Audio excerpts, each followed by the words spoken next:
Okay, so we can summarize the monochromatic plane electromagnetic wave.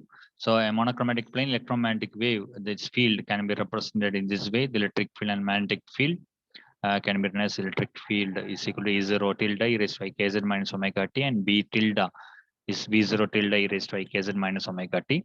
So the electric field and magnetic field varies only with Z, and there is no XY dependence. So that is what is going to be a plane wave, and the frequency is fixed, and that is why it's called the monochromatic plane wave. Okay, and so from the Maxwell's equations, we can show that in vacuum, the E0Z and B0Z would be 0. So that means the electric field has no component. Electric field and magnetic field has no component along the direction of propagation, and the magnetic field is perpendicular to both direction of propagation and electric field. So therefore, we can say that the magnetic field, electric field, and direction of propagation, all three are mutually perpendicular in case of electromagnetic wave in vacuum. Okay, now there is no specialty about z direction. We can convert the z direction into a general direction.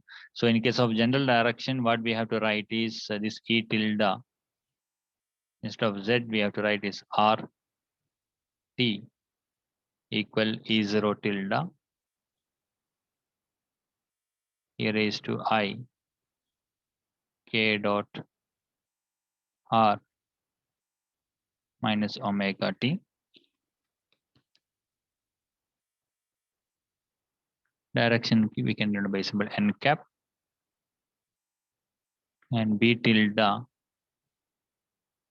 RT equal B0 tilde e raised to I K dot R minus omega t, and its direction would be along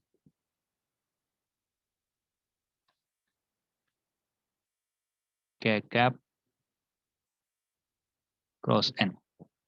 Okay, and in case such cases, we can show that K dot E would be 0. This del dot E equals 0 implies K dot E would be 0, and K dot B would be 0.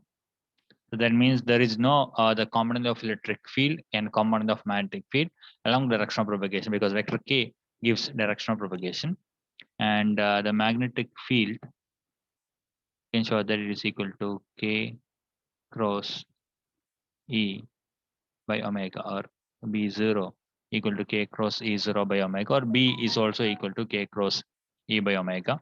So there is one important point. So if you look at the magnitude of B0,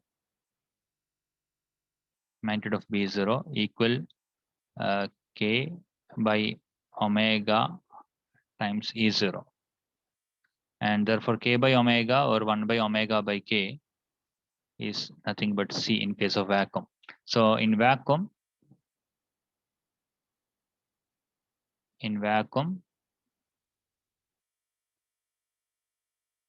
the magnitude of the magnetic field amplitude would be equal to the magnitude of electric field amplitude divided by C. So there is a connection between the amplitudes of the electric field and magnetic field. So B0 equal to E0 by C. Okay, so although the magnitude of the magnetic field is 1 by C times of the electric field, but the energy stored in the magnetic field and the electric field are same. So if you look at the electric field,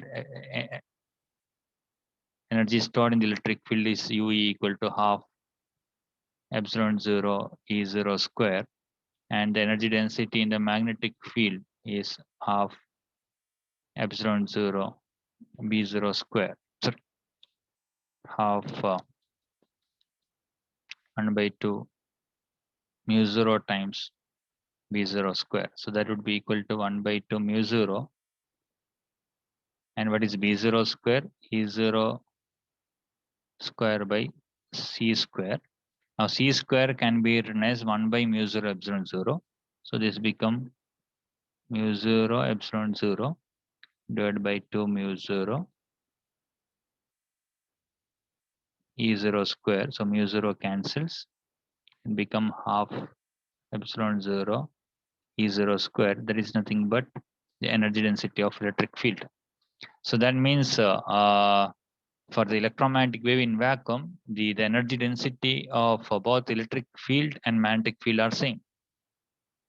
So energy densities are same, but the amplitudes are not same. The amplitude of the magnetic field is 1 by c times of the amplitude of the electric field.